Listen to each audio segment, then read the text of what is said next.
자, 안녕하세요. 북스너 카페 여러분. 자, 오늘은 제 저번 시간에 이어서 장개석의 북벌 관련된 내용들 이제 좀 볼게요.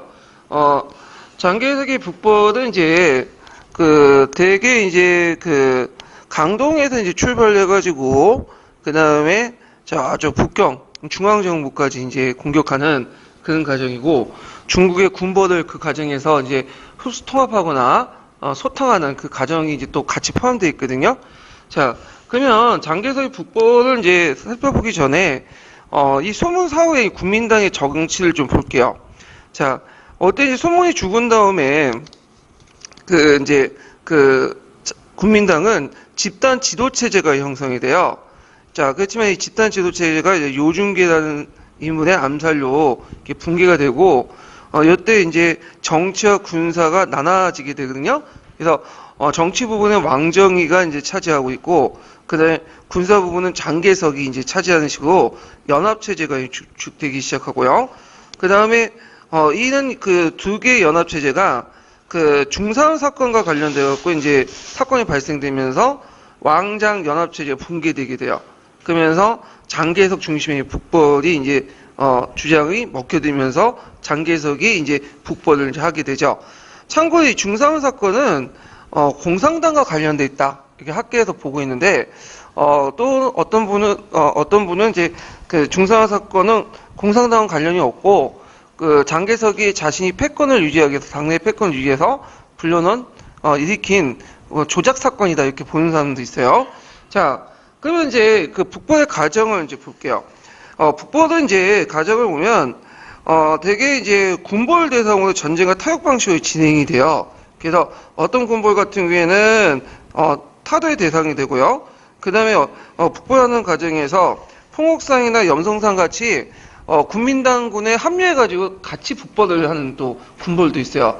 예, 그래서 북벌을 했다고 해서 군벌이 다 타도되는 게 아니라 이때 북벌이 끝난 다음에 국민당군 안에 이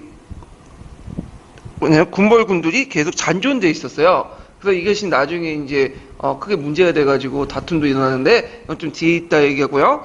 그 다음에 또 북벌 과정의 좀 특징이 뭐냐면 외세가 개입돼 있었다. 주로 일본이 이제 거기에 개입을 해가지고 북벌 방해했고, 그 다음에 북벌하는 과정 속에서 제1차 국공 합작이 결렬이 됐죠. 자, 그러면 북벌 이제 내용을 볼게요. 되게 북벌은 두 개 방향으로 이제 진행이 돼요. 지도에서 보시면 알겠지만 이제 장개석이 이제 이끌었던 부대들은 주로 강남 연해안 지역을 거슬러 올라서 진격을 하죠. 그래서 거기 강남 연해안을 거슬러서 풍조를 점령한 다음에 항저우, 남경, 상해, 이렇게 북쪽 쪽으로 올라가는 한 루트 방면이 있고요. 그 다음에 또 하나는 왕정이가 이제 지도하는 부대들인데, 왕정이 지도하는 부대들은 저쪽 이제 강서성을 거쳐가지고 호남성, 호북성까지 이제 진격하는 그런 두 개의 루트로 해갖고 진격을 하게 돼요. 그래서 이제 일단은 장개석이 이끌었던 부대들은 남경을 점령하고요. 그 다음에 왕정이가 이끌었던 부대들은 또 무안 삼진을 점령해요.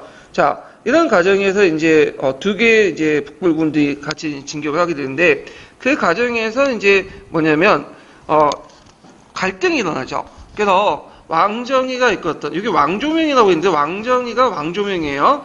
예, 똑같은 사람인데 이제 호를 이제 얘기를 하는 거고, 하여튼 왕정이가 이끌었던 북벌군은 이때 무한 정부를 세우죠. 그러니까 이제 이에 대해서 이제 장개석은 남창에 정부를 또한 세워요.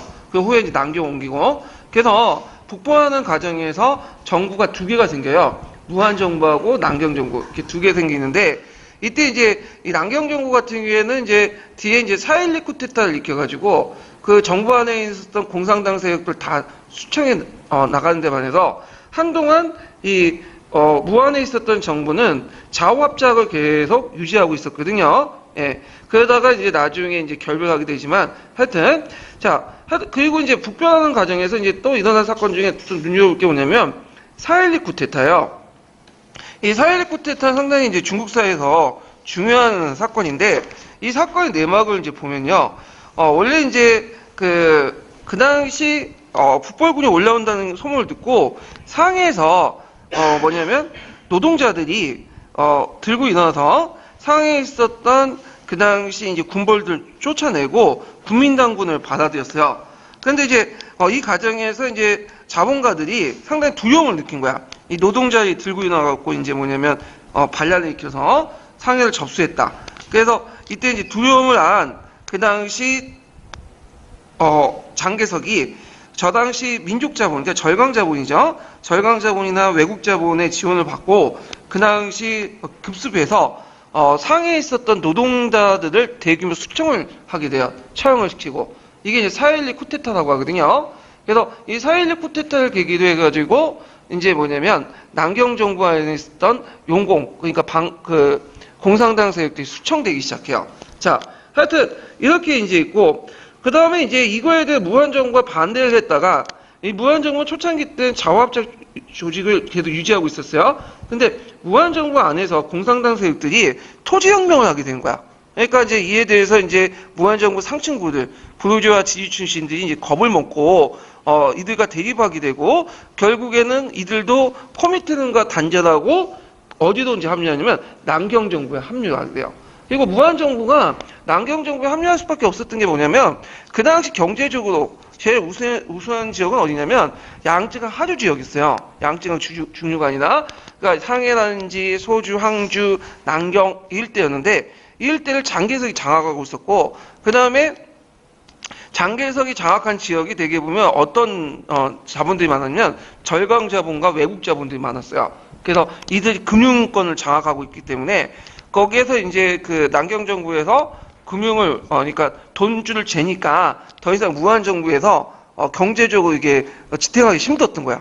그래서 결국에는 제1차 국공합작이 결렬된 후 무한정부는 남경정부가 이제 합류하게 돼서 이제 통합된다. 이렇게 좀 기억을 해두시면 될 것 같아요. 자, 하여튼 이때 이제 잠깐 이제 주춤됐다가 다시 북벌군이 이제 뭐냐면 상동성 쪽으로 이렇게 들어가게 되죠. 그래서 상동성은 그 당시에 누구의 이권이 있었던 지역이냐면 일본군들이 이권이 있었는데 일본. 그래서 일본이 이제 이거 안 되겠다 해갖고 동방해협을 거쳐가지고 상동성 지역에 뭘 파견해? 일본군을 파견하죠. 제남에. 그래서 상동성 제남에 일본군을 파견하고서 북벌군을 기다리고 있었어. 근데 이제 북벌군은 그 제남을 직접 공격하지 않고 돌아서 우회로 그냥 지나쳐요. 네. 왜냐하면 일본군과 직접 부닥치면 어떻게 돼요? 북벌이 늦어질 수 있다. 걔네 무시해버리면 간 거야. 그래서 계속 북쪽으로 올라가고 그 과정에서 북쪽에 있었던 풍옥산과 그 다음에 저 삼서성에 이제 그 염선상 이런 군벌들이 또 국민영웅에 편입되고 결국에는 북경을 점령하게 돼요. 그 당시 이제 북경을 이제 점령했던 그러니까 북경에 있었던 중앙정부는 봉총파였죠. 장자림. 예. 그래서 장자림이 이제 도망가게 되는데 도망가는 과정에서 일본군에 의해서 폭사당하게 돼요. 이걸 이제 무슨 사건이냐 하면 강중 모중대 사건이라고 해요. 예. 그래서 이 강중 모중대 사건을 거쳐가지고 폭사를 당하게 되는데 자 이때 이제 주도했던 세력들은 일본 본국이 아니라 그 당시 그 만주 지역을 지키고 있었던 그 당시 강동군이었어요. 이 강동군 나중에 얘기했지만 저희도 이제 남만주 철도를 지키는 부대는 이제 일본군 부대를 의미하는 거죠. 그래서 강동군 입장에 볼 때 자체 판단을 볼 때 그 당시 그 장자림이 다시 만주로 돌아올 경우에는 북벌군도 따로 이 장자림에 따라서 따라올 수 있다. 그러니까 사전에 장자림을 제거할 필요가 있다. 그래서 그동안 협력관계에 있었던 장자림을 기차 타는 과정에서 기차 천류를 폭발시켜가지고 그냥 죽여버린 거죠. 결국에는 이 장자림의 아들이었던 장하령은 크게 일본의 배신감을 느끼고 결국에는 그 만주 지역을 누구한테 갖다 줘요? 국민당한테 갖다 주죠. 그래갖고 국민당은 쉽게 만주 지역을 또 점령하게 돼요. 자, 그래서 이제 북벌이 완성됐다. 이렇게 좀 기억을 해주시면 될 것 같아요. 자, 그러면 여기에서 이제 좀 더 알아볼 것은 4.12 쿠데타 이후에 이제 그 장개석을 정권을 지원했던 재벌들이 그 절강 자본이거든요. 이 절강 자본들은 어떤 자본들이냐 그 성격을 좀 봐야 되는데 상해를 본거지도한 금융산업가였고 정계와 재계에 활약한 사람으로서 그 중에 강소와 절강 출신자들이 다수였고요. 그 양모운동 이외에 이제 간료자본하고 외국 자본에 종속된 매판 자본을 기본으로 성장한 민족 자본가이긴 하지만 또 제국주의 유착된 매판 자본가와 로서 고리대 자본과 또 밀접한 관련이 있다. 그러니까 이제 절강 자본은 두 가지 속성이 있는데 하나는 민족 자본가이지만 또 하나는 매판 자본가적 성격을 가지고 있다는 거. 매판이라는 건 뭐죠? 매판이라는 것은 매판이라는 거는 외국 제국주의 세력들, 그러니까 제국주의 세력들이 이제 들어오기 전에 외국 제국주의 세력들이 어떤 지역을 이제 점령하고 또 그 다음에 세력을 확장하는 과정에서 그 자본들이 들어오게 되잖아요. 근데 그 자본들이 직접 이제 뭐냐면 그 당시 그 지역민들 상대하기 힘드니까 토착인들을 골라다가 얼굴마다 오는 이제 내세워요. 이것이 매판 자본이야. 그러니까 외국 자본을 뒤엎고 외국 자본들의 어떤 이익에 충실하면서 그들의 이익을 챙겨주면서 자기 이익을 또 챙겨주는 자본, 이런 것들 매판 자본이라고 하죠. 예. 그래서 이 매판 자본이라는 말 자체가 그 중국에서 처음 나온 말이에요.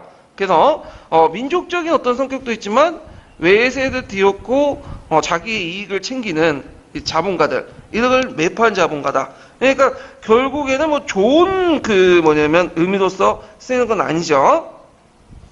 자, 하여튼 그럼 북벌의 의의가 뭐냐? 북벌의 의의는 반제 반군벌이라는 국민혁명을 목표로 완벽하게 달성하지 못했지만 군벌 시대를 종속시키고 통합을 기초를 마련했다. 그래서 대개 이제 그 학계에서는 이 보통 그 신해혁명을 제1의 국민혁명이라고 이제 부르고 이에 반해서 북벌의 완성을 제2의 국민혁명, 이렇게 해서 이제 역사적 평가를 두고 있죠. 그렇지만 한계도 남아있어요. 왜냐면 이 북벌하는 과정 속에서 군벌들을 다 통합을 해갖고 그들을 자기 세력으로 흡수 통합한 건 아니라 그냥 어중중하게 와가지고 연합 형식으로 그들 받아들였기 때문에 결국에 이들이 나중에 이제 장기석을 반대하는 이런 이제 세력으로 이제 국민당 안에 자리 잡게 되고 결국에 장기석의 어떤 중앙집권 정책의 걸림돌이 되는 그런 세력이 되거든요. 자, 그러면 이제 그 과정들을 이제 좀 기억을 해두시면 되고요. 자, 그럼 뒤에 넘어가서 이제 남경 국민정부를 볼게요. 최근에 이제 예전에는 남경 국민정부에 대해서 그렇게 높게 평가하지 않았어요. 왜냐면 학계에서 이제 남경 국민정부는 부정부패에 빠져가지고는 결국에는 공산당에게 대륙을 내준 정권이다. 그래서 크게 이제 주목받지 못하고 있었는데 최근에 80년대 들어오면서 개혁 개방을 하는 과정에서 공산당 안에 대륙학계 내에서도 남경 국민정부에 대해서 나름대로 높게 평가하는 그런 움직임이 등장을 하게 돼요. 그래서 비록 부정부패에 빠져가지고 무능했지만 한동안은 그 중국의 중앙정부 역할을 했었죠. 공산당이 이제 그 차지하기 전에. 그리고 나중에 이제 그 중일전쟁 때 항전의 주체도 엄밀히 말하면 공산당이 아니었어요. 뭐였어요? 국민당이었죠. 예. 그래서 그들의 그 평가를 이제 높게 좀 평가를 해주고, 그리고 남경 국민정부에서 행해졌던 여러 가지 개혁 작업들, 이런 것들, 중앙집권화적 작업들을 상당히 좀 높게 평가하고 있거든요.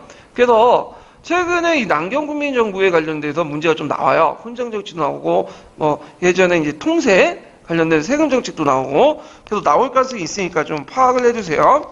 자, 남경 국민정부는 수도를, 국민당 정부는 어딜 뒀을까? 당연히 남경에 뒀겠죠. 남경에. 그러면 이 남경 국민정부는 장악했던 4대 가문이 있어. 그래서 4대 가문이 이제 장, 송, 공, 진 이렇게 있는데, 장은 이제 장계석 집안을 얘기하는 거고, 송은 이제 어떤 사람이냐면 예전에 그 손문의 그 경제적 후원자가 있었어요. 이 사람이 강동성 출신, 상인 출신 찰리송이라는 그 사람인데, 그 찰리송 집안이 그 당시 되게 유명했어. 그래가지고 있고, 그 다음에 이 찰리송의 딸들이 또 유명하죠. 3명이 있어요. 첫째 딸이 누구냐면 송예련이에요. 그 다음 두 번째 딸이 누구냐면 송경련. 그 다음 세 번째 딸이 송미연. 이렇게 있는데, 송예련은 이제 그 옆에 누구하고 결혼했냐면 절강자본의 그 상징이었던 공상이하고 결혼했어. 그래갖고 이제 그 재정을 담당했고요. 국민당 정부 안에서. 그래서 여기에서 4대 가문 중에 이 공씨가 집안에 들어간 것은 공상이, 그러니까 송예련과 연결돼갖고 이제 볼 수가 있고요. 그 다음에 경련은 누구하고 이제 결혼했냐면 손문하고 결혼했죠. 손문. 예. 그래갖고 이제 손문하고 찰리송은 친구 관계예요. 근데 그 딸하고 이제 뭐냐면 그 당시 그 손문하고 결혼했어. 찰리송의 딸하고. 그러다 보니까 나이 차가 어떻게 돼요? 거의 20살 이상은 차이가 난 거야. 그래서 처음에는 찰리송이 그 송경련이 손문하고 결혼하려니까 막았다고 그래요. 그래서 집안에 유폐시켜놓고 나가지 말라고. 그런데 그 2층에 있었는데 사다리를 타고 내려가고 결국에는 손문하고 결혼을 하게 된 거야. 그래서 예전에 손문도 이제 그 전에 그 첫 번째 부인으로부터 이제 송가라는 아들을 뒀거든요. 근데 그 이혼하고 이제 예전부터 두 번째 부인이 송미련이에요. 송경련이죠. 예. 그래갖고 이제 결혼했고, 오래 살지는 못했어요. 한 10년 살다가 이제 죽게 됐는데, 근데 그 손문의 부인이라는 그런 타이틀 있잖아. 송경련은 결국에는 나중에 이제 중국 공산당이 대륙을 점령할 때 공산당 쪽으로 넘어가갖고 그 부주석까지 했던 인물이에요. 이 송경련이. 예. 그 다음에 요게 이제 마지막 딸이 누구였냐면 송미련이었거든요. 송미련은 여러분도 알다시피 누구의 부인이 됐죠? 장개석의 부인이 되죠? 예. 그래서 이제 장개석의 부인이 되고. 그래서 세 딸이 다 유명해. 그래서 그 송가항저라고 이제 예전에 그 관련된 영화도 더 만들었고 그랬거든요. 자, 그 다음에 진실 집안인데 진기민. 진기민은 뭐냐면 삼합회 회장이야.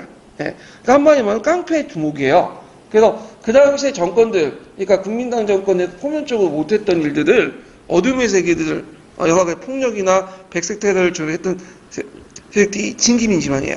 예. 그래서 이제 4대 가문이었다. 그래서 이 4대 가문들이 남경 정권의 정치, 군사, 독점 체제를 구축을 했고 결국에는 많은 그들의 행패 때문에 이런 4대 가문의 행패 때문에 그 당시 남경 국민정부가 지식인이나 농민들로부터 지지를 상실하는 그 주 요인이 됐던 배경이지만 됐던 것이 4대 가문이었다는 걸 좀 기억을 해두시고 자, 그 다음에 이제 장개석이 이제 북벌을 이제 완성하는 과정에서 그 제일 큰 문제가 뭐냐면 북벌하는 과정에서 국민혁명군에 들어온 군벌들이야. 예. 그래서 이제 북벌도 아까 얘기한 것처럼 군벌 간의 어떤 연합 관계를 통해서 했기 때문에 이제 북벌 완성하고 나서 장개석 이들이 필요 없게 되죠. 이들이 계속 있을 경우에 여러 가지 문제점이 있어. 왜냐하면 중앙정부에 반발할 수도 있고요. 그 다음 이들이 막대한 군대를 가지고 있다 보니까 그 군사비가 뭐예요? 어마어마해. 지금 중국이 경제 발전을 해야 되는데 막대한 군대를 뭐냐면 막대한 그 젊은 인력들을 군대에 묵혀두면 어떻게 되겠어요?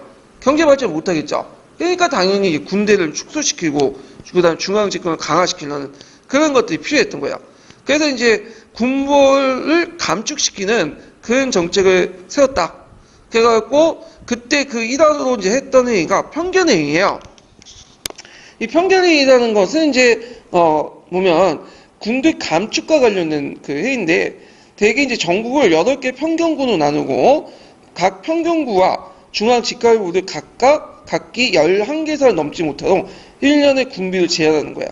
근데 이제 문제는 그 자체가 단계석의 직계부대는 거의 소모가 없고요. 그대로 두고 군벌들의 지방군들만 감축시키는 그런 것들을 이제 하게 되죠. 그러다 보니까 이거에 반발해서 군벌들이 반발해서 전쟁을 일으켜. 그래서 이 전쟁을 무슨 전쟁이라고 하냐면 반장전쟁이네요. 군벌들이 일으켰던.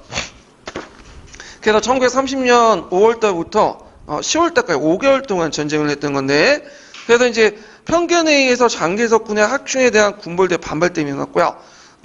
거기에 참여했던 사람은 누구냐면 강석의 군벌이었던 이종인, 그 다음 풍옥상, 장발규, 당생징 등등등 이런 사람들이 이제 장개석 군에 전투를 하게 되죠.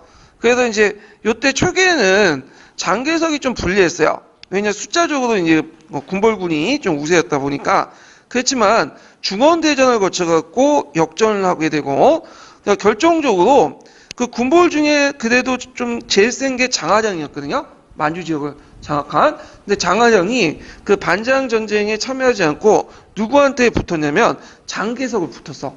장개석을 지지하면서 그 당시 이제 결국에는 그 당시 그 군벌들이 장악하고 있었던 청진가 북경을 점령하게 되고 결국에는 이제 장개석군이 승리하게 돼요.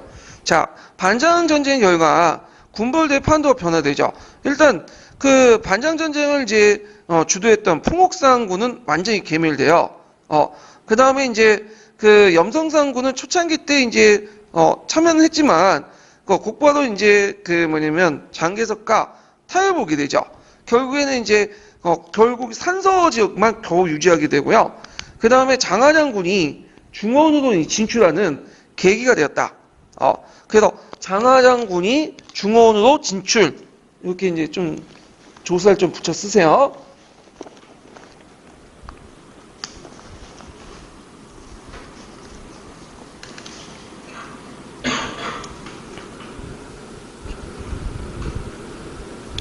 그래서 이 장하장이라는 인물은 좀 특이한데, 이 사람은 이제 장자님의 아들이었죠. 근데 장자님이 집권할 때 봉총파 군벌시 때도 좀 약간 개혁군주적 어떤 모습을 띠고 있어요. 그래서 좀 약간 반일적이었고, 그러다 보니까 이제 아버지가 또 일본군한테 죽게 되니까 곧바로 이제 국민당군에게 붙었고, 나중에는 이제 서한사건의 주변이 되죠. 그래서 서한사건 때 또 공산당과 연합을 해가지고 장개석을 또 유폐시키는 그런 인물이야. 그렇지만 이제 초기 때는 장하장은 장개석이 종국민족들의 어떤 우상인 걸 파악하고 구세주를 파악하고 장하장은 장개석을 지지하는 그런 세력 중에 하나였어요. 자, 그래서 장개석의 중앙군이 단원군부에 대한 군사적 우위를 확보했다. 근데 주의할 것은 그렇다고 해서 모든 군벌들이 없어진 것, 그게 아니야.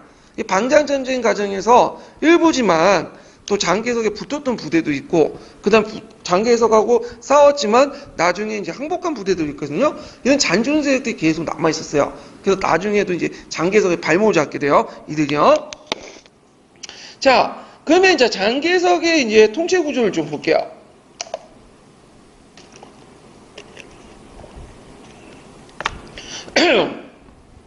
장개석은 군사력은 가지고 있었지만 이 사람의 결정의 약점이 뭐냐면 권위가 없다는 거야. 권력은 가지고 있었지만.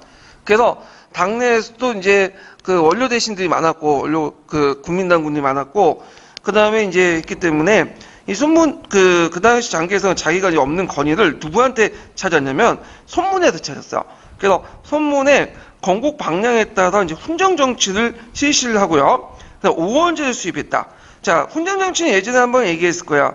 그래서 손문의 건국 방향에 따라서 이제 나라를 통치하는 단계를 3단계 나눴죠. 군정, 훈정, 현정.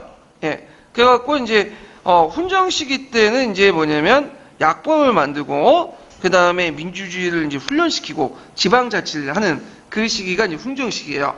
그러면 그 당시 이제 장개석이 왜 훈정을 강조했냐? 일단 두 가지 이유가 있어요. 아까 말한 것처럼 자신의 당내 지지 기반이 약했고 자신의 권위가 약했기 때문에 손문을 빌려서 통치하려고 했고요.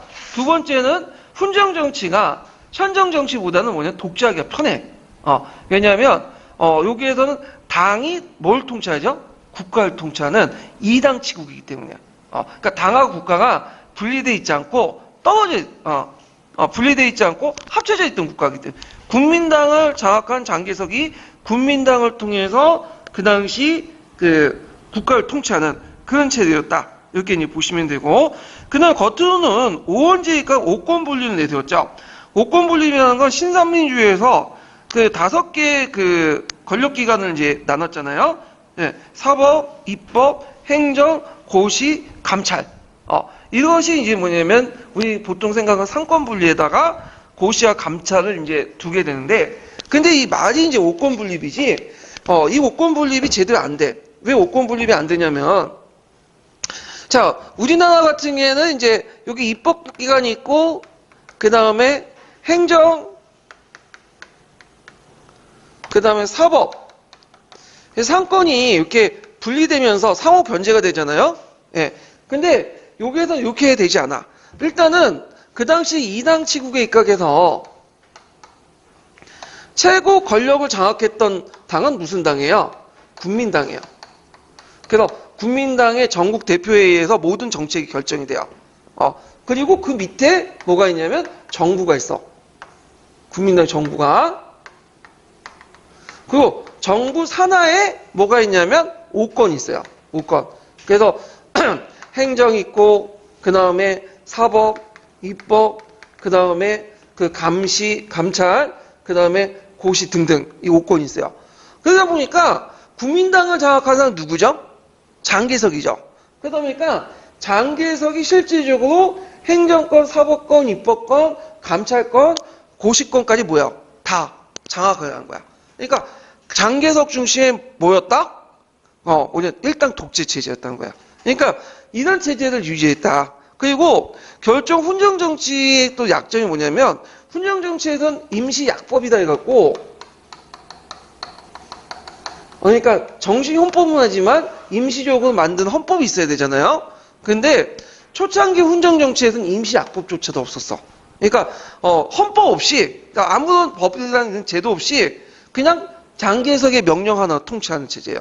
예. 그래서 이것이 나중에 국민당 내부나 그 다음에 또 군벌로부터 많이 비판을 받게 돼요. 그래서 이제 장개석이 한방 후퇴해가지고 뭘 만들었던 거죠? 임시 약법을 만들었던 거야.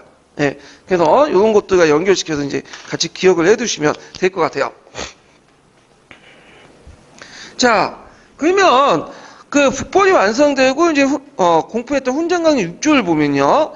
자, 6년간 규정된 훈장기에는 국민당 전국대표대회가 국민대회. 그러니까 국민대회라는 건 이제 의회를 대표하는 거죠. 국민의 주권 행사를 지도하고 대표대회가 폐회 중에 국민당 중앙집행회가 대항한다. 그래서 의회 대신에 국민당 정당 대표들이 모든 것을 정책을 결정한다는 거야. 그러니까 우리식으로 따지면 지금 집권 여당이 어디였죠? 민주당이죠. 그러니까 민주당 정당대회에서 국가의 모든 권한들을 행사한다는 거예요. 예. 자, 그 다음에 국민당은 이제 국민을 훈련시키는 임무가 있고 국민정부는 국민당 중앙정치의 감독을 받아 5권을 총괄한다. 이 말은 이제 그 당시 누구의 집권 아래 있었다? 장개석이 5권을 장악했다. 그러니까 상호견제가 군영이 돼 있지 않다는 거죠. 그리고 훈정 시기는 어떤 시기냐면 아까 얘기했지만 예전에 얘기한 것처럼 민주주의를 당장 실행하기 어렵죠. 그러니까 민주주의를 실행하기 위해서 예비 단계야.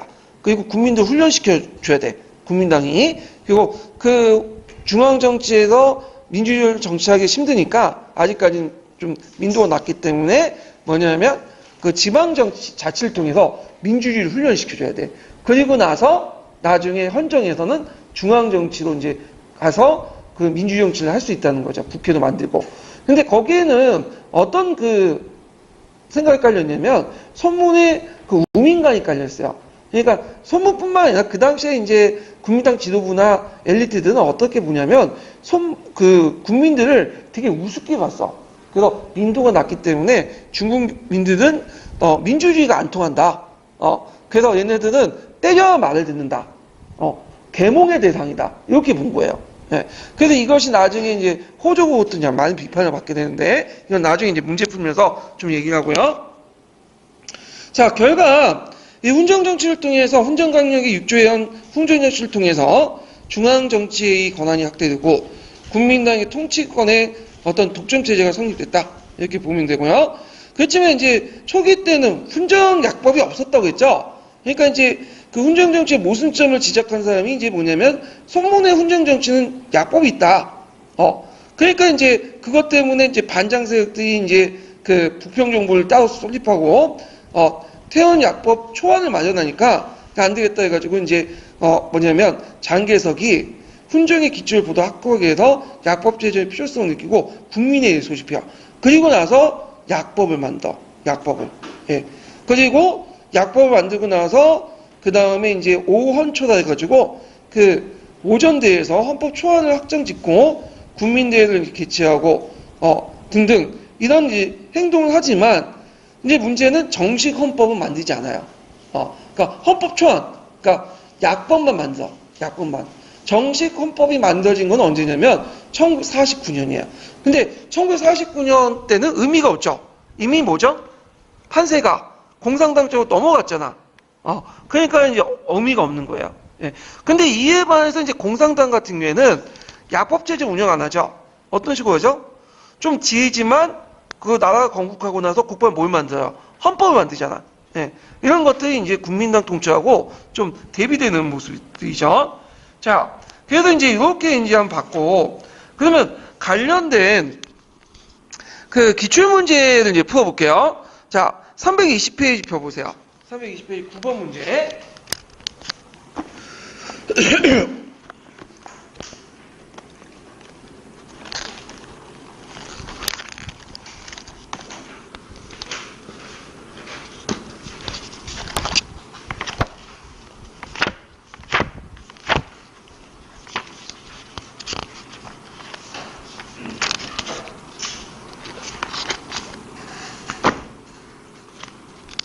자, 그 9번 문제 보면 가와 나의 주장에 대해서 대한 설명으로 옳지 않은 것은 이게 12년 기출문제인데 이 문제가 되게 어려운 문제예요. 이거는 동계라든지 한의중에 나왔던 문제가 아니라 거기 보면 1번 사람이 쓴 중화민국사라는 책이 있어요. 중화민국사. 예. 그 중화민국사에서 나온 건데 제가 그걸 이제 찾기 위해서 교보문고를 하루 동안 뒤졌어요. 그래서 찾았거든요. 그래서 이 책인데 요 내용도 가와 나의 문도 중화민국사에 있는 내용이에요. 그래서 가가 나오니까 이제 사람들이 처음에는 훈정식이 나오니까 이게 손문이만 한 거 아니냐. 근데 이건 손문이 얘기한 게 아니에요. 가와 관련된 내용은 장개석이 북보를 완성하고 나서 손문의 훈정 정치를 강조하면서 얘기하는 거야.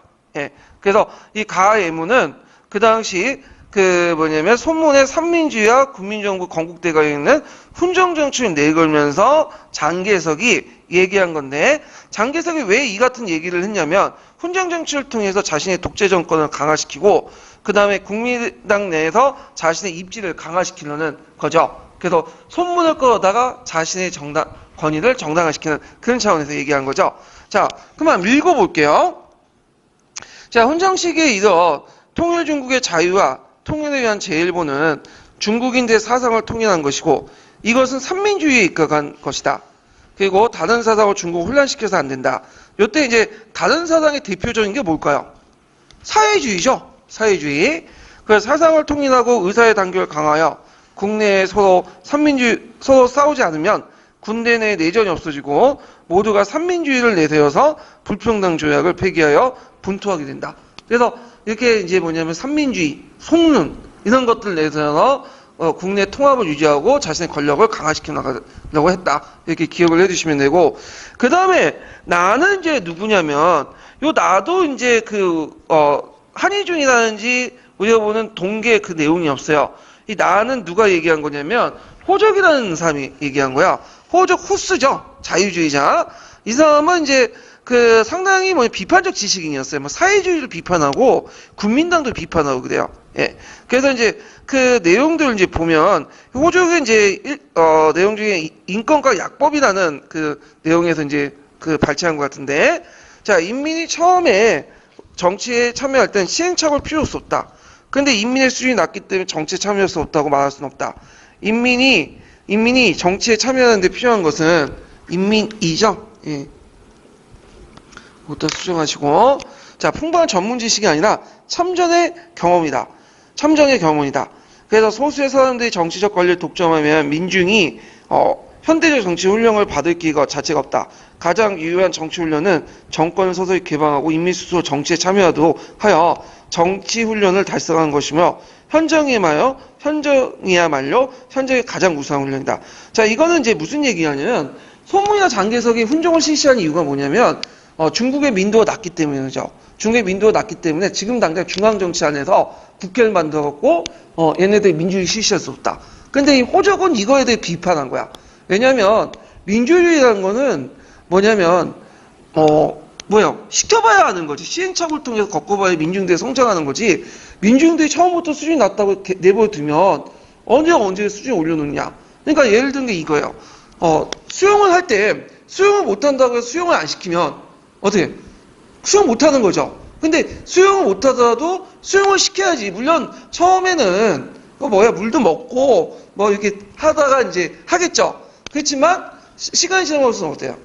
경험이 늘면서 수용을 잘하게 되잖아. 그게 마찬가지야.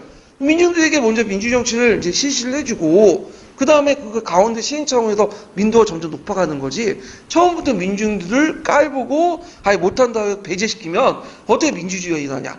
그래서 훈정보다는 헌정이 낫다. 그 정식 헌법 만든 다음에 국회를 만들고 거기 민주주의 실시하자. 그래서 그 당시 장개석이나 송문이 가지고 있었던 우민관들 이런 것들을 비판한 내용이에요. 예. 자, 그래서 이제 요와 관련된 내용들 이제 볼게요. 자, 1번을 보면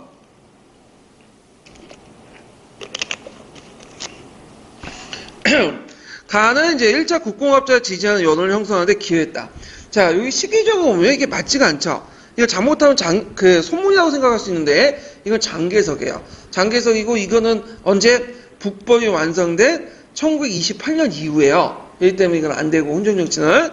그 다음에 가는 국민당 내부의 정치적 대립을 극복하기 위한 목적도 있다. 맞죠? 장개석이 집권할 당시에는 장개석의 권위가 약하기 때문에 국민당 내에서 반장개석파들이 되게 많았어. 그게 이제 뭐냐면 당내 원료 세력도 있죠. 송가나 이런 원료 세력들이 반대했고, 그 다음에 또 군벌 세력들이 또 반대를 했어. 예. 그렇기 때문에 이제 장개석은 이런 훈정, 삼민주의 이런 것들을 내세워가지고 국민당 내부를 통합시키려고 했던 거죠. 그 다음에 나는 이제 숭원이 국민정부 건국대강에 밝힌 정치관을 비판한 거다. 맞죠? 그래서 아까 얘기한 것처럼 손문이 가지고 있는 우민관들, 훈정정치의 필요성, 이 자체가 이제 우민관이 깔려있는 거예요. 자, 그 다음 나의 호적 입장에서는 훈정 권력에 구성된 국민정부의 오원제 역시 독재체제를 보였다. 맞죠? 그래서 그 당시 호적은 장개석을 되게 비판적으로 봤어요. 장개석이 무법통치한다. 그리고 오원제 자체가 상호견제와 군영이 이루지 못한다. 아까 말했죠. 오원제 자체가 다 누구에 예속돼 있죠? 국민당 내에 예속돼 있는 거 아니야. 국민당 정부 안에. 자, 그래서 이 비판적으로 봤다. 그 다음에 나 입장에서는 훈정 권력에 이렇게 있고, 그 다음에 5번을 보면 가와 나의 주장자는 모두 반군벌 반제국이라는 국민혁명의 목표를 공유하고 있다. 이건 맞아요. 호적과 그 다음에 장개석은 반군벌 반제국주의를 공유하고 있어. 근데 시행하는 방법이 좀 다를 뿐이에요. 그래서 장개석은 아직까지는 중국 혼란기니까 이런 어떤 강력한 지도자가 나타나서 국내 안정과 그 다음에 나름대로 지방자치를 통해서 단계적으로 이제 실시하자는 입장이고, 이에 반해서 호적 같은 사람들은 이제 서양식 민주주의 있죠? 서양식 민주주의 같은 걸 또 도입을 해가지고 뭐냐면 민주주의 실시하자 이런 거죠. 근데 공통된 목적은 뭐냐면 반군벌 반제국주의는 똑같아요. 예. 근데 제 개인적인 생각을 볼 때는 호적의 입장보다는 장개석의 입장이 오히려 그 당시 국내에서는 맞을 것 같아. 왜냐면 호적은 그 당시에는 이제 서양의 모델로 얘기한 거고, 장개석의 입장을 볼 때는 지금 뭐 국내에서도 뭐냐면 혼란기였고, 그 다음 민중들도 그렇게 뭐 수준 높은 것도 아니고 등등 하면은 카리스마적 어떤 지도자가 나타나서 뭐냐면 뭐 독재를 합리화시키는 건 아니지만 나름대로 끌고 나가는 것이 오히려 효율적일 수 있죠. 그리고 지금 중국 공산당이 하는 방식도 똑같은 거예요. 국민당이 하는 방식은 별거 없어. 색깔만 달라질 뿐이야. 국민당은 민족주의, 삼민주의 내세웠고 지금 공산당은 뭘 내세우는 거야? 사회주의 내세우잖아. 근데 하는 방식은 뭐죠? 똑같아요. 예. 똑같을 뿐이야. 예. 그래서 이런 것들을 이제 볼 때 이제 좀 보시면 되고, 그래서 답이 이제 9번에 틀린 거니까 1번이 되겠죠. 그래서 이 문제는 상당히 어려운 부분이에요. 그래갖고 제가 이제 기출문제 분석이나 근거편에 관련된 내용 적어놨으니까 좀 파악해 두시고요. 자, 그러면 총괄평가 내용을 볼게요. 341페이지 6번 문제 볼게요.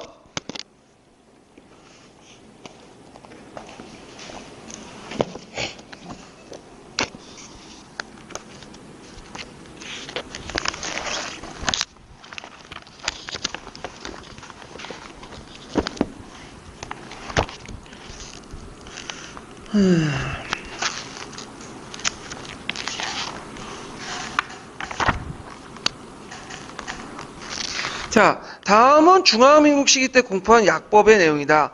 이 약법을 제정하게 된 정책 배경을 말해보고, 소문이 가시기의 정치 운영 방식의 특징을 두 가지 있으시오. 자, 약법은 이제 초창기 때 안 만들어지다가 반발 세력들이 많으니까 만들어진다고 했죠. 그래서 반장개석 세력들이 태원 약법 초안을 내걸고 국민대의 예비대행이 전국회의를 개최하고 반잔전쟁 등등을 하니까 그때 이제 뭐냐면 만들어진 것이 이 약법이에요. 자, 그 다음에 여기 보면 이제 가시기 때 그 정치 운영 방식. 자, 가시기 때는 이제 어떤 식이냐. 자, 이거는 훈정식이죠. 예. 그래서 이 군정에서 이제 훈정으로 넘어갔던 시기의 특징은 이제 보면 그 당시 이제 국민당 의회 없이 국민당 전국대표대회를 통해 행정원, 입법업, 사법, 고시원, 감찰원, 오원들 국가기구를 구성하여 서로 견직케 하고 그리고 국민당 총독이 오원을 총괄하고 정부가 아니라 당을 통해 국가를 통치하는 이당 치국 방식이죠. 그래서 민주주의에 익숙하지 않은 국민들에게 당장의 의회 민주주의 실시하는 것보다는 현단의 지방자치를 통해 민주주의 훈련을 기회를 주고 지방자치 기구를 통해 중앙정부를 견제시키는 역할을 수행했다. 이렇게 쓰시면 돼요. 그리고 훈정 다음에 넘어가는 게 현정이죠. 예. 자, 그 다음에 이제 문제를 이제 보면 352페이지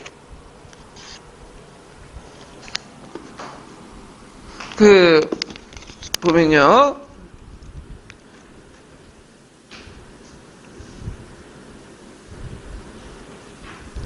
25번 문제 볼게요.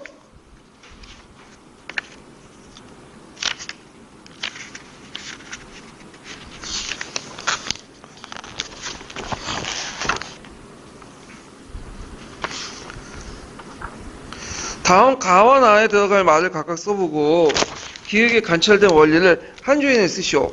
그리고 이 약법의 문제점을 한 가지 쓰시오 있는데, 자, 훈정관령 있고 여기 가와 나는 이제 그 31조 가에 들어갈 것은 이제 뭐냐면 선거, 파면, 창제, 부결권 사건을 얘기하는 거야.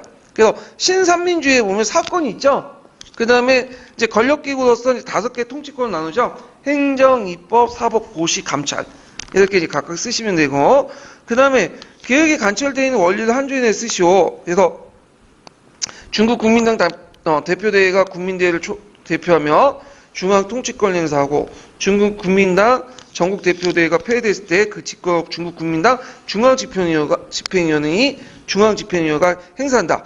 그래서 요때 이제 그 관철된 정치 원리는 뭐냐면 중국 국민당이 모든 권력을 행사한 이당 치국이라는 일당 독재체제 원리가 관철됐다. 이렇게 쓰시면 되고요.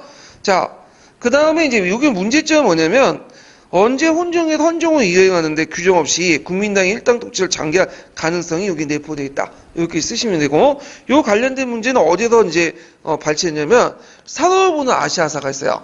거기 있는 거예요. 훈정 관련된 내용에. 그래서 예전에도 얘기했지만 사도를 보는 아시아사 꼭 보세요. 그거 일본사와 중국사 중심으로 나올 가능성이 많아요. 최근에 중국사 교수들이 많이 보는 책이거든요. 그리고 일본사도 누가 낸다? 일본사 교수가 안 내요. 중국사 교수가 내. 그러니까 일본사 부분까지 다 보시는 게 좋을 것 같아요. 이 책은요.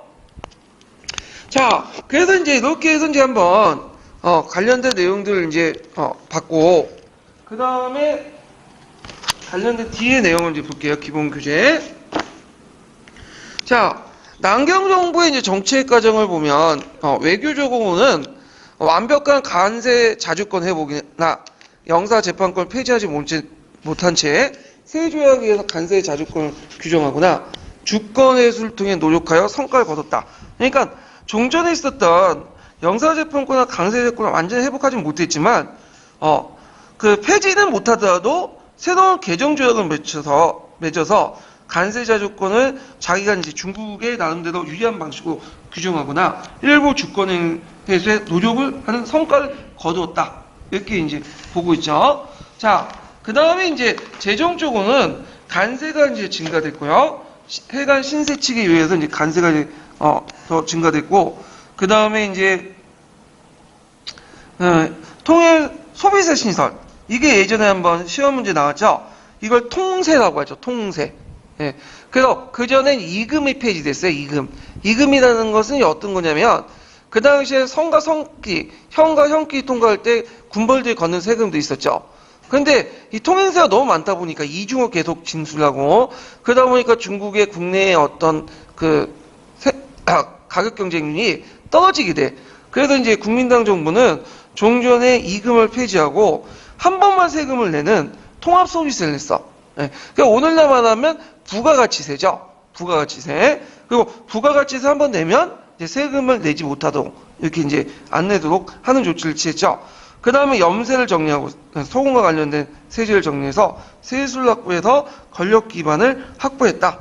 그래서 예전에 이제 그 통일소비세 이금 폐지 관련돼 갖고 한번 시험문이 나왔고요.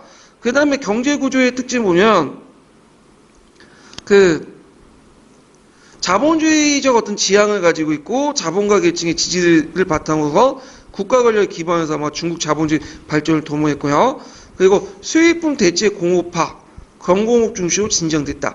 특히 1차 세계대전 이후에 나름대로 그 중국이 경공업 중심이 좀 발달됐는데 이걸 통해서 남경 정부가 더 진전시켰다. 이렇게 이제 보시면 돼요. 그 다음에 법회 중심의 통일정책이 산업발전을 이뤘다. 법회라는 건 뭐냐면 그 다음에 은본위제를 바탕으로 해가지고 발행된 국민당 집회를 말해요. 법정 집회를 말해요.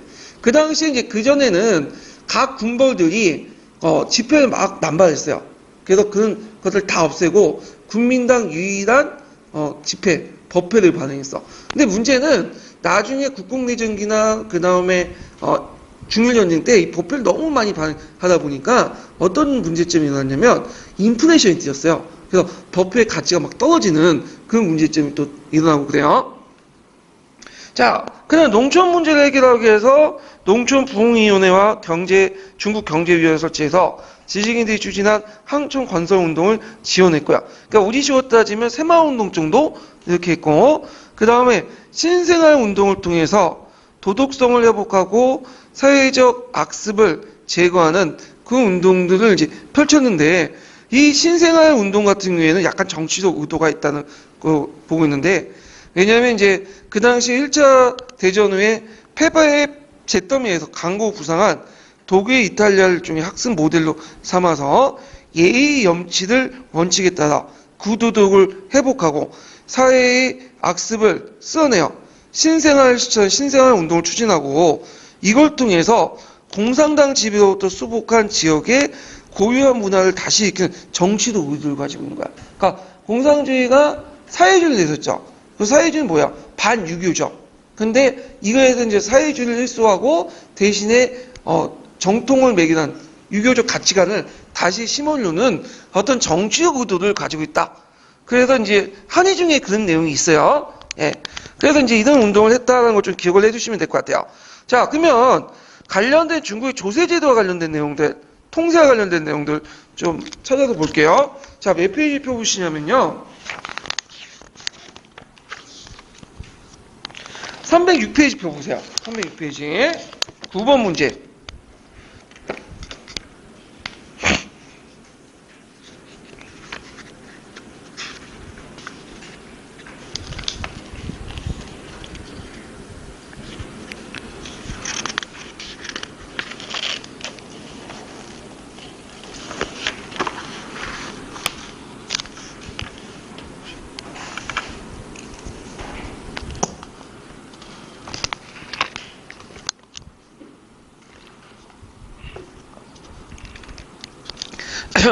자, 위추진 이거에 대한 설명 옳은 걸만을 보기에서 있는 대로 고른 것은, 자, 이것은 태평양 천국 진압에 위한 비용을 확보하기 위해서 1153년 장수성에서 실시되었으며 이후 정부 확대되었다. 그러나 관리들은 이것에 대한 불완전한 감독 체제를 악용하는 사례가 빈번하였다. 이에 청조는 태평천국을 진압한 후에 일부 지역을 제외하고 이것을 폐지하고자 하였으나 중국 군대에 반대하여 관리기구와 절차만 수정하는 데 그쳤다. 그 외에 이제 징수자의 비리나 부패가 그치지 않고 폐단이 심하여 모술봉국 때 강요회 때 이것의 폐지도 주장했다. 이것은 뭘까요? 이금이죠. 이금 통행세. 자, 그 관련된 내용을 보면 기획을 보면 국민당 정부 행정원이 이것을 폐지하는 명령을 내렸다. 예, 맞죠? 그래서 이것을 이제 폐지하고 나서 뭘 실시했죠? 이금을 철폐하고 나서 그 당시 그 1931년에 통세를 징수했죠. 통세. 그 다음에 이제 니은을 보면 이것은 총독과 순모들이 자신의 병력을 증가한 재원이 됐다. 맞죠? 그 양모파 관료들이 태평천국 때 이제 이금 징수권을 얻어가지고 이걸 바탕으로 해서 자신의 군대를 강화시켜 나갔어. 예. 그 다음에 디귿, 이것은 한번 납부된 상품은 추가 관세 없이 전국에 유통될 수 있었다. 아니죠. 이금은 한 번 납부되면 또 다른 지역에 또 납부해요. 그래서 이제 이런 폐해들이 군벌 시대 때 잘 나타나는데, 군벌도 여러 군벌 집단들 있잖아요. 그러니까 한번 물건이 통과할 때마다 군벌 통치하는 구역이 달라질 때마다 이금을 징수하게 되는 거야. 그러다 보니까 이제 중국 상품의 경쟁력이 어떻게 될까? 떨어질 수밖에 없겠죠. 자, 이건 틀렸고요. 자, 그 다음 니을 보면 미국은 이것을 폐지하면 중국의 관세 자주권을 인정하겠다 했다. 네, 맞죠? 그래갖고 그 워싱턴 회의 때 중국이 이제 그 참여해갖고 뭘 주장했냐면 외국 간의 불평등 조약 내용 중에 협정 관세를 철폐하고 관세 자주권을 회복하자고 했어요. 그래서 이제 이 문제가 있는데 이때는 워싱턴 회의에서는 이제 그 중국의 협정 관세 철폐 요구는 받아들이지 못했다가 1925년에 북경 관세 특별회의에서 중국의 관세율 인상이 아니라 관세 자주권 회복을 이제 요구하게 되고 이때도 그 대부분 이제 일본 제국 부정적이었어요. 그때 이제 미국이 내걸던 논리가 뭐냐면 너희들 이제 관세 자주권을 요구하는데 먼저 국내 통관세인 이금을 철폐해주면 우리가 해주겠다. 그렇게 요구하게 된 거야. 예. 그래서 결국에는 이제 나중에 1928년에 중국이 미국과 이제 그 중미 관세 협정을 체결해서 관세 자주권을 얻어냈죠. 그래서 요 니을과 관련된 내용은 1925년에 북경 관세 특별회의에서 미국이 주장한 내용이야. 이금을 폐지하는 대신에 폐지하면 그 관세 자주권을 회복시켜 주겠다. 예. 그래서 이제 답이 기은, 니은, 니을이에요. 그래서 이 문제도 쉬운 문제가 아니에요. 되게 어려운 문제예요. 그래서 이것도 우리가 보는 한의중이라든지 그 다음에 이제 동계 수준과 중에 풀 수가 없는 문제야. 예. 예전에 되게 어려운 문제들 많이 냈어요. 예. 자, 그래서 이제 이렇게 해서 이제 풀어봤고, 자, 중국 공산당 활동 볼게요.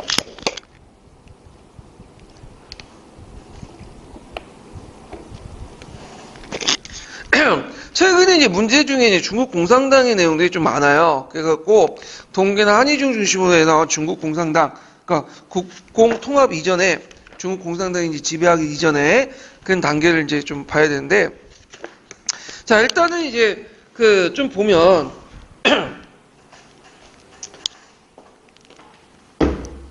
자, 여기 보면 이제 중국 공산당의 이제 그 내용들을 이제 보기 전에 중국 공산당 안에 그 노선 변화를 좀 얘기할 필요가 있어요. 우리가 이제 중국 공산당 하면 모태똥 이런 사람들만 이제 생각을 하는데 모태똥과 등속봉이 등장할 때는 나중에 얘기해요. 초창기 때부터 뭐 모태똥이나 등속봉이나 뭐 주울레 이런 사람들이 주도권을 장악한 건 아니었고요. 그래서 이제 대개 보면 초창기 때는 그 중국 공산당이 힘이 약했기 때문에 누구 밑에 있었냐면 코미테름의 영향이 있었어요. 그러니까 소련의 영향이 있었죠. 그래서 코미테름이나 소련에서 파견된 인물들이 이 공산당을 주도권을 장악했어요. 그래갖고 이제 크게 이제 공산당 활동을 보면 세 단계로 나눠볼 수 있어요.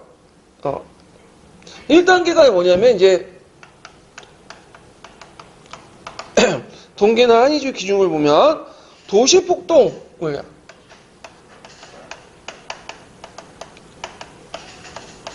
도시폭동을 통해서 근거지를 확보하는 거야.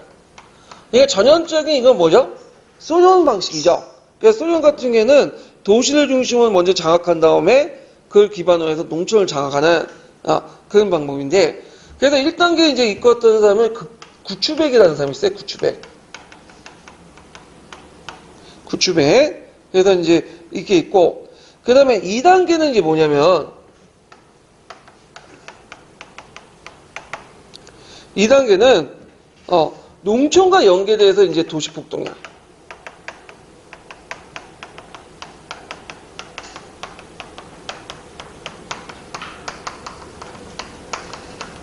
그래서 농촌을 끼웠지만 이제 중국적인 현실을 감안한 거죠. 아직까지는 방점이 뭐였죠? 도시야. 도시를 장악한 거야. 그래서 이제 이렇게 있고, 그래서 이제 이렇게 농촌을 연계해서 도시에서 폭동을 해서 도시를 근거지로 삼아야 된다. 그래서 이제 이때 이제 지도자는 이립삼이라는 사람이야. 이립삼. 네, 이립삼. 자, 그래서 이제 이렇게 있고요. 3단계는 이제 뭐냐면 그 당시 이제 3단계는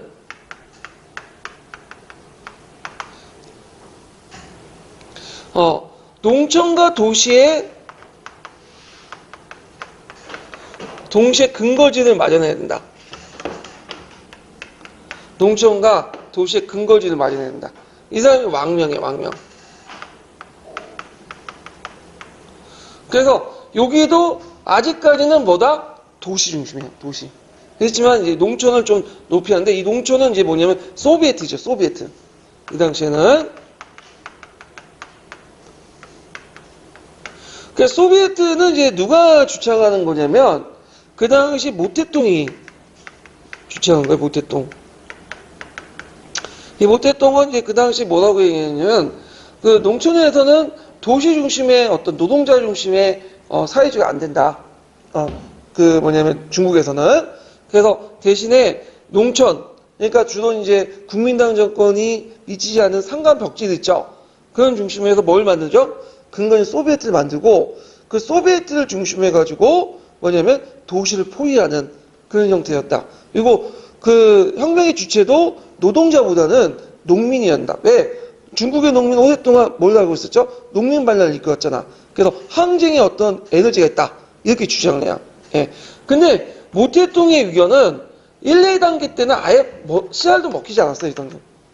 근데 3단계 들어와서, 이때 들어와서 이제 그 모태똥이 정강산을 중심으로 해갖고 소비에트를 만들죠. 그렇지만 아직까지도 모태똥이 이때부터 부각이 돼요. 예. 그렇지만 아직까지도 당권 누가 장악하고 있었냐면 왕명이 장악하고 있어. 그러다 보니까 계속 도시 강조하는 그런 걸 하다가 결국에는 무슨 애를 통해서 대장정 아시죠? 그때 그 기주성에 준이라는 곳이 있어요. 준이. 그 준이에 한자 준이. 그 준이. 이 준이에 의해서 뭐냐면 그 왕명이 이제 패하고 누가 이제 당권을 장악하죠? 모태똥이 당권을 장악해. 이해되시겠죠? 자, 그래서 이제 중국 공산당에서는 보통 이제 이 구추백, 그 다음에 여기 이립상, 이 왕명, 얘네들을 뭐라고 얘기하냐면 극자 뭐냐면 모험주의 노선이라고 해요. 극자 모험주의 노선. 좋은 의미예요, 나쁜 의미예요? 나쁜 의미예요. 그러니까 중국의 현실을 감안하지 않고 소련의 방식을 받아들여가지고 그 적응해서 완전 실패한 노선이다. 그래서 이 노선의 특징은 공통적으로 뭘 강조한다? 도시를 강조해요. 도시. 그 다음에 어디가 뭐냐면 혁명의 주체를 노동자로 하죠. 그리고 뭐와 긴밀하게 연결돼 있죠? 코미테는 될 거야. 긴밀하게 연결돼 있어. 그리고 결국에는 이런 극자 모험주의 노선들을 극복하고 누가 집권하게 된 거야? 모태똥이 준이를 통해서 집권하게 된 거야. 당권을 장악하고. 그래서 보통 이제 구추백의 극자 모험주의는 1차. 그다음 이립사는 2차. 그 다음 왕명은 3차. 이렇게 나와요. 1차 극자 모험주의 노선.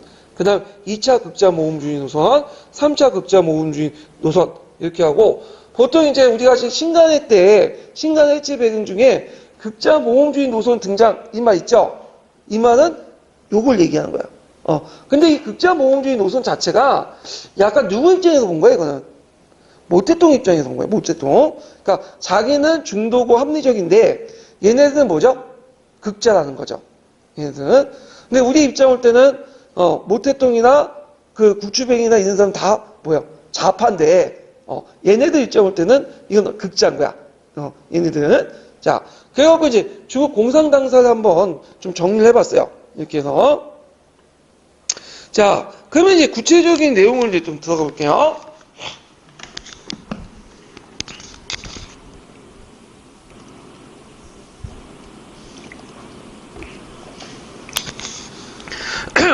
중국 공산당은 초창기 때는 아까 말한처럼 그 도시 위주고 노동자 위주고 농민에게 동참하는 형태였다가 모태똥이 당권을 장악하는 과정에서 이 농촌 위주, 소비에트 위주고 농민 중심으로 바뀌게 되죠. 이것이 이제 중국 공산당이 이제 소련 공산당과 다른 방식인데, 그래서 초기 때는 그 도시 중심 무장 폭동이었어요. 되게 코민테는 지시에 따라서 그냥 무장투쟁을 통해서 국민대회 항거하고 그냥 독립적인 농촌 토지혁명 달성 및 도시의 근거지를 마련하고 있죠. 근데 이제 이 방식이 별로 안 좋아. 그래서 이 방식에 입각해서 남창 폭동도 익히고 여러 군데는 이제 했지만 곳곳에서 일단은 도시는 장악을 해요. 근데 도시를 일단 장악하고 나서 이걸 곧바로 누구한테 함락당하죠? 국민당군이 몰려와서 함락을 시켜요. 그러니까 이게 국민당군이 군사력 역습일 때는 도저히 안 되는 방식이죠. 그래가지고 등장한 게 농촌 소비에트야. 농촌 소비에트는 뭐냐면 이 모택동 전략전술에 입각한 건데 농촌을 장악하여 도시를 포위한다 입각해갖고 되게 이제 소비에트를 도시에 만들지 않고 농촌에 만들어요. 농촌에 어디 만들까요? 주로 그 국민당의 통치력이 미치지 않는 곳에. 되게 중국 땅이 넓으니까 그게 가능했던 거죠. 그래서 강주 소비에트 건설 실패 후에 농촌의 근거지를 확보하는 과정에서 일어났고 농촌의 근거지를 두고 일시적 폭동이 아니라 게릴라를 중심의 근거지를 바탕으로 게릴라 중 국민당이 대응하고요. 그래서 대표적인 그 뭐냐면 모택동과 주독이 건설한 그 소비에트가 강서성에 있는 정강석 소비에트예요. 정강석 소비에트. 그래서 강서성에 설치했죠. 이 정강석 소비에트를 바탕으로 해서 좀 남쪽에 있는 소비에트가 서금을 중심한 소비에트야. 예. 그래서 정강산과 서금 소비에트. 여기가 뭐냐면 대장정 이전의 주요 소비에트 근거지였어요. 그거 외에도 여러 지역에 소비에트를 만들었던. 자, 그래갖고 요 안에서 이제 국민당 공격을 이제 이겨내고 그 토지혁명을 실시했다. 이때 이제 장개석은 그 뭐냐면 포위 공격을 하죠. 노이진 소비에트를 대상으로. 이 노이진 소비에트는 이제 중앙 소비에트 임시정부가 수입된 곳인데 그 서금이 중심으로 했던 곳이죠. 그래갖고 얘네들은 어떤 식으로 공격을 해오냐면 5번에 거쳐서 공격해요. 1차부터 해서 5차. 그래서 그 당시에는 나중에 얘기했지만 그 공산당이 중요한 게 아니었어요. 누가 공격해왔죠? 일본군이 공격하고 막 있었는데 성안내 후양의 정책을 내세우면서 먼저 안을 뭐냐면 튼튼히 하고 나중에 오랑캐를 물리치자. 그러면서 5번에 걸쳐서 포위 공격을 해요. 1차는 한 10만 명 그래서 실패했다가 2차 포위는 20만 그 다음에 3차 포위는 30만 4차 포위는 50만 마지막 5차 포위는 몇만 명을 동원했냐면 100만 명을 동원했어. 그러니까 소비에트를 어떻게 하냐면 토치카로 이제 다 봉쇄를 해요. 그리고 상강정책 있죠? 불태우고 죽이고 하면서 점점 뭐냐면 포위망을 축소해와. 그러니까 이제 서구 소비에트에서는 완전 갇히니까 여기 가만히 있다가 어떻게 해? 다 죽겠죠? 안 되겠다. 그래갖고 서금을 탈취해서 뉴이진을 탈취해가지고 어디까지 가면 연안으로 가요. 이 연안으로 갈 때 직선 통로, 그러니까 그 루이진에서 연안으로 곧바로 가는 게 아니라 양자강이나 그 다음에 항아가 건너서 중원을 거쳐갖고 가는 게 아니라 외곽을 돌아서 가거든요. 그래서 기남, 운남, 그 다음 기주, 그 다음에 사천 외곽 저쪽으로 해서 돌아가는데 왜 이렇게 돌아갈까요? 중앙으로 돌파하면 어떤 문제점이 있어요? 국민당군이 핵심지를 들어가죠. 그러다 보니까 국민당의 포위 공격을 받을 수 있어. 그러다 보니까 이제 국민당군의 행정력이 미치지 않는, 군사력이 미치지 않은 그 소수민족들이 주로 사는, 그 사람들 본래 안 사는 상간 벽지를 가지고 돌면서 이제 가는데 그 과정이 상당히 험난했어요. 그래서 에드가 스노우가 그걸 이제 소재로 해갖고 붉은 별이라는 그 책을 썼잖아요. 그 과정에서 초창기 때는 그 도망 나올 때는 20만 정도, 30만 정도 도망쳐 나가는데 곳곳에 국민당군과 싸우면서 도망갔거든. 그러다가 결국에 연안에 도착하니까 뭐 여러 가지 이유에서 병력이 10,000명도 안 남아. 7,000명에서 8,000명? 근데 나름대로 성공했던 이유가 뭐냐면 병력은 그렇게 많이 죽어도 핵심부, 그러니까 조직의 핵심부는 다 살아남았어요. 그래서 핵심부가 살아남기 때문에 나중에 연안에 정착하고 나서 병력이야 나머지 병력들이 이제 모으면 또 금방 불어나니까 그래서 주력이 살아남는 그 대장정을 통해서 성공했다. 이렇게 좀 기억을 해두시면 될 것 같아요.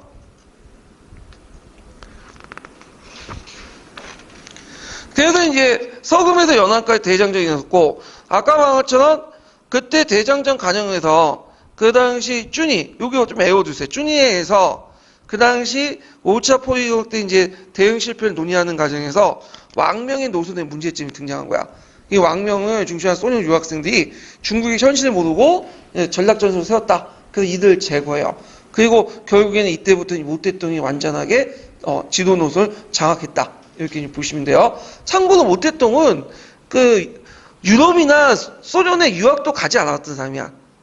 토착 뭐냐면 공산주의자야. 이 사람은 그러니까 스스로 독학해서 배웠던 사람이야. 공산주의자를. 그래갖고 이제 성장해 나갔다. 이렇게 좀 기억을 해두시면 되고, 자, 그 다음에 이제 만주사변과 이제 상해사변인데, 요거는 좀 쉬었다 갈게요. 이건요.